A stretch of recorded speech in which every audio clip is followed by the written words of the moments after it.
Subscribe now and press the bell icon. Never miss an update. सुप्रभात बच्चों, आज हम लोग इस वर्ग में प्रत्यय के बारे में पढ़ेंगे। इससे पहले के वर्ग में मैंने आपको उपसर्ग के बारे में बताया। आप घर पर इसको पढ़े भी होंगे। उपसर्ग किसे कहते हैं, उपसर्ग लगा करके नए शब्द कैसे बनते हैं। आज मैं आपको इस वर्ग में प्रत्यय के बारे में पढ़ाने जा रहा हूँ। तो उपसर्ग और प्रत्यय दोनों दो चीज। आपने देखा कि उपसर्ग शब्द के प्रारंभ में लगते हैं, लेकिन बच्चों प्रत्यय जो है वह शब्द के अंत में लगते हैं और लगने के बाद वह शब्द में परिवर्तन लाते हैं, उसके रूप में परिवर्तन लाते हैं, उसकी कुछ विशेषताएं हो जाती हैं। इस तरह से आप देखेंगे कि प्रत्यय वह शब्दांश है जो किसी शब्द के अंत में लगकर उनके रूप में परिवर्तन लाते हैं। अब प्रत्ययों की कमी नहीं है, बहुत सारे प्रत्यय हैं। आपको समझाने के लिए मैं 2 से 4 उदाहरण आपके पास रख सकता हूं वर्ग में, कि आप इसको समझें और इसी तरह से पुनः घर पर पढ़ने का अभ्यास करेंगे किताब की सहायता से, और बहुत सारे प्रत्यय आपके पास उपलब्ध हो जाएंगे और उससे आप नए नए शब्दों का निर्माण कैसे होता है, शब्द कैसे बदलते हैं, शब्द कैसे स्वरूप बदलता है, इसके बारे में आप जानकारी प्राप्त करेंगे। यहाँ पर आप देखेंगे कि प्रत्यय जो शब्दांश किसी शब्द के अंत में जुड़कर नया शब्द बनाते हैं। क्या पढ़ा आपने अभी?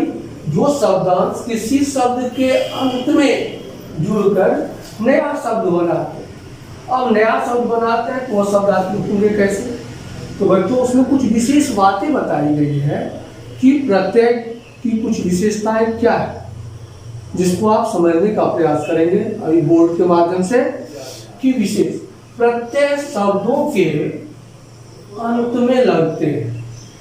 सबसे प्रथम बात कि प्रत्यय कहाँ पर लगाए जाते हैं? शब्दों के अंत में लगते हैं, यानी शब्द के अंत में लग करके उसके रूप में परिवर्तन लाते हैं। प्रत्यय शब्द के अंत में जुड़कर उसके अर्थ में परिवर्तन लाते हैं। यानी क्या देखा आपने? उसके अर्थ में भी परिवर्तन लाने का वह प्रयास करते हैं। क्या परिवर्तन लाते हैं? प्रयास ही नहीं करते, परिवर्तन लाते हैं। यानी क्या उसके अर्थ में परिवर्तन आता है। जो पहले शब्द रहता है उसके नए शब्द बनने के बाद प्रत्यय लगा करके उसके अर्थ में परिवर्तन आता है। तीसरा है कि ये शब्दांश होते हैं, यानी शब्द का अंश ही तो शब्दांश कहलाता है। शब्दांश किसे कहेंगे हम? शब्द के अंश को। तो ये शब्दांश होते हैं, इसलिए इनका स्वतंत्र रूप से प्रयोग नहीं किया जाता है। यानी ये चूंकि एक छोटा सा हिस्सा होता है शब्द का, इसलिए उसका स्वतंत्र रूप से आप प्रयोग नहीं कर सकते। अब जैसे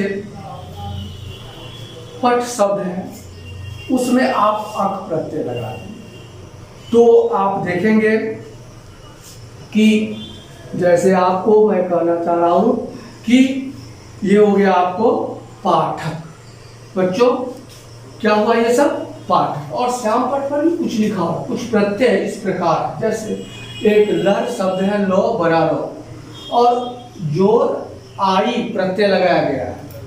आप देखिए यहाँ पर धातु है लर और आई है प्रत्यय। ये क्या है?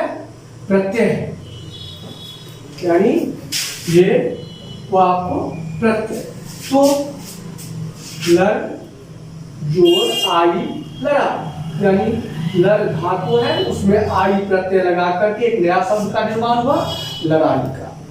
इसी तरह से आप देखेंगे यहाँ पर हस धातु है, हस धातु है और फिर उसको ई प्रत्यय लगाया गया, दीर्घ ई।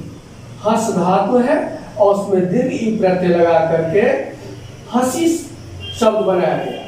तो अब जैसे हंस हंस हम बोलते रहेंगे, वह उतना महत्वपूर्ण शब्द नहीं है, लेकिन यह समझिए कि धातु का रूप है और इसमें यह प्रत्यय लगा दिया गया तो हंसी हो गया। ठीक इसी तरह से आप देखेंगे कि प्रत्यय बहुत सारे हैं।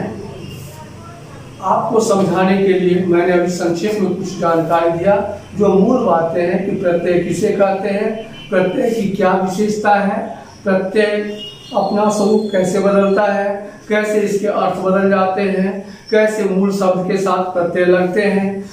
प्रत्यय स्वतंत्र रूप से प्रयोग नहीं किए जा सकते क्योंकि वह एक शब्द का छोटा सा हिस्सा होता है। तो बच्चों इस तरह से इसके पहले के वर्ग में उपसर्ग और आज के वर्ग में प्रत्यय की जानकारी मैंने आपको दिया। आप इसे पुनः पढ़ने का प्रयास करेंगे तो और बहुत सारे शब्द और बहुत सारे प्रत्यय आपको मिलेंगे, जिनके साथ यह जुड़ करके नए शब्दों का निर्माण करेंगे, नए इसके अर्थ में परिवर्तन लाएंगे।